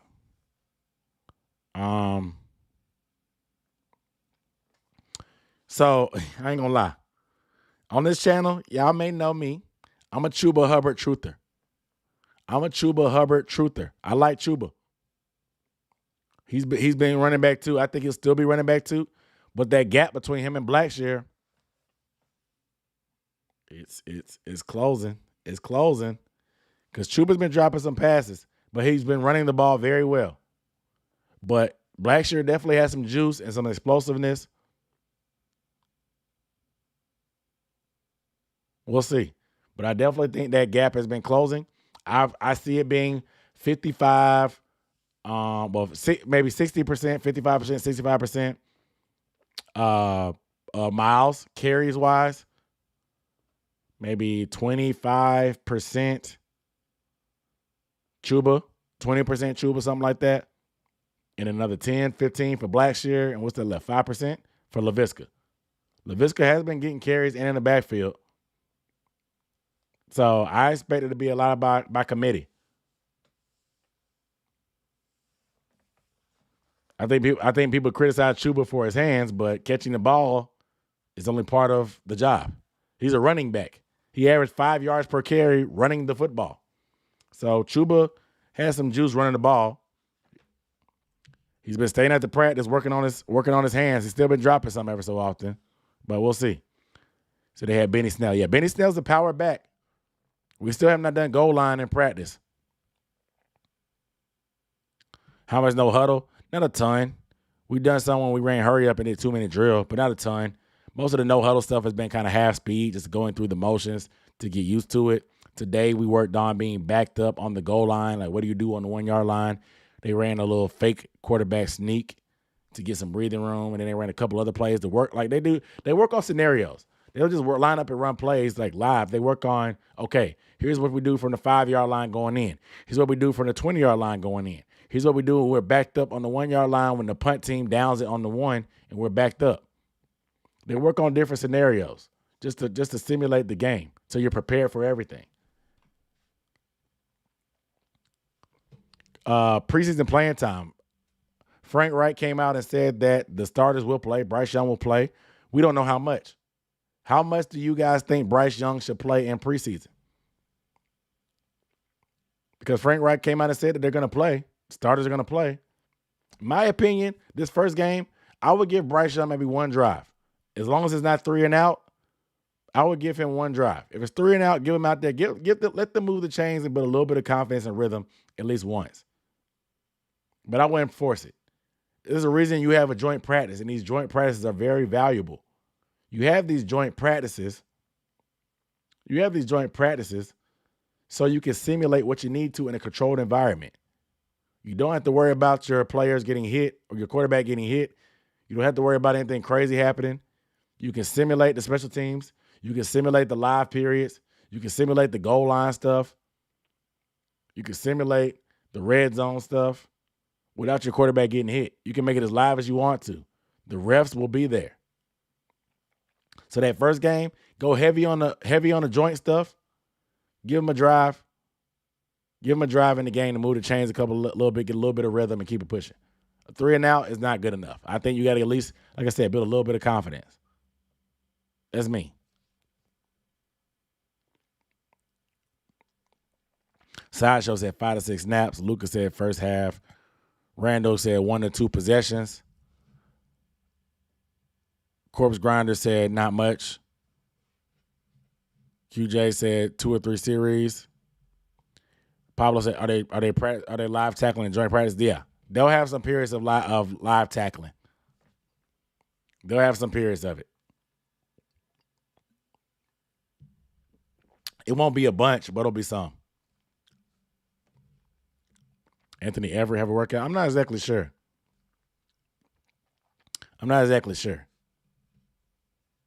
But yeah, that's my thoughts on the joint practice. All right, man. It's 11 o'clock. Selling and say goodnight, bro. I appreciate y'all. If y'all want to support the channel, make sure you are subscribed. Bell icon, obviously. Cash App is down here at Dunk On Demand. Cash App is in the ticker down below. Or you can leave a super chat or a super thanks, man. All y'all support has been everything for me, man. This content creator stuff is hard, man. And I've been traveling on the highways and byways. You guys tuning in, supporting the super chats, the super thanks.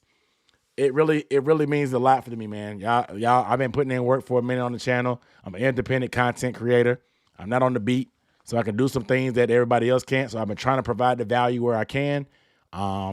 Exclusive content as much as possible. I got video coming tomorrow, obviously. Like I said, I'll be back in South Carolina. I'm getting on the road Tuesday early morning before practice. 6 a.m. I'll be on the road. Okay, I'll be out. I'll be there. Love you guys. Keep pounding. It's going to be brighter days ahead, man. I'm out of here. Peace.